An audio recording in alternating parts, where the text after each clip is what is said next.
jour, en ce premier dimanche de l'Avent, avant avec eux comme venus, nous entrons dans une nouvelle année liturgique. Bonne année, bonne santé à tous et à chacun. Merci encore à tous les soignants, à tous les chercheurs, à ceux qui donnent espoir, courage, espérance. Bonne année à chacun, chacune. Continuons de nous protéger, de protéger les autres surtout. Voici que durant cette année liturgique, nous recevons comme cadeau l'évangile de Marc, évangile selon saint Marc. En ce dimanche, même si vous ne pouvez pas participer à l'Eucharistie, en ce dimanche, prenons le Nouveau Testament, la Bible. Oui, vous l'avez peut-être sur une étagère, ne vous affolez pas si vous ne l'avez pas ouvert. Vous pouvez l'ouvrir. Et avant de commencer, je vous dis 3 choses.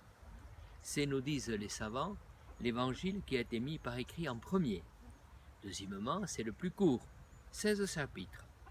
Je retiendrai avec vous la première phrase, qui est le résumé de l'ensemble, commencement de l'évangile de Jésus, Christ, Fils de Dieu. On peut le lire en 2 heures. Programme pour une soirée de décembre, seul, en couple, en famille, avec les enfants. On peut aussi le lire le dimanche matin, si on ne peut pas participer à l'Eucharistie. Pour vous donner envie de lire, voici une histoire vraie racontée par un missionnaire. Il y a longtemps, un prédicateur avait annoncé à la fin de la messe « Dimanche prochain, je vais vous parler du mensonge. Et pour vous y préparer, je vais vous demander de lire le chapitre 18 de l'évangile de saint Marc. » Dimanche suivant, le prêtre de demander qui a lu le chapitre 18.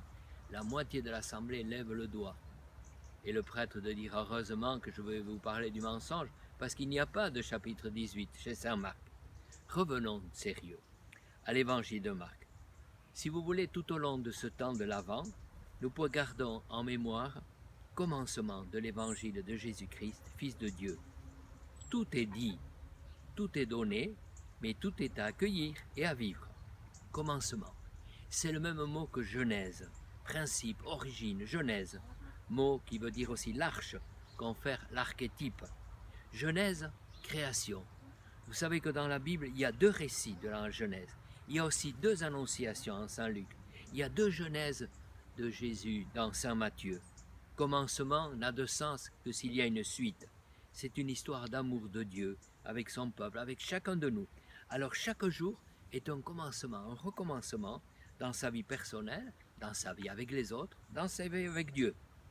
Évangile, bonne nouvelle. Les 2 mots sont importants, bon et nouveau.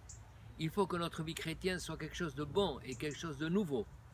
Chaque jour, accueillons la bonté de Dieu, la bonté qui nous vient des autres, pour la partager autour de nous, que ce soit une bonne nouvelle. Et enfin, bonne nouvelle de Jésus-Christ, Fils de Dieu. Jésus, c'est le Sauveur. Certains disent que nous n'avons pas besoin de Sauveur. C'est le même mot que Josué dans l'Ancien Testament. Dieu sauve.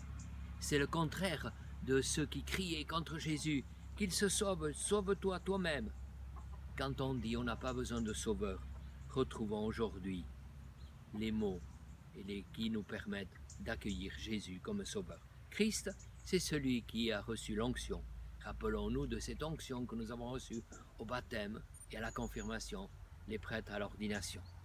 Fils de Dieu, Fils unique de Dieu, mais qui nous prend dans sa famille par l'Esprit Saint, frères et sœurs de Jésus. Commencement de l'évangile de Jésus-Christ, Fils de Dieu, chaque soir, chaque matin, seul, en famille avec d'autres, ou tout moyen de communication, accueillons, approfondissons, vivons ce cadeau. Oui, bonne journée, bonne année, bonne santé, au revoir.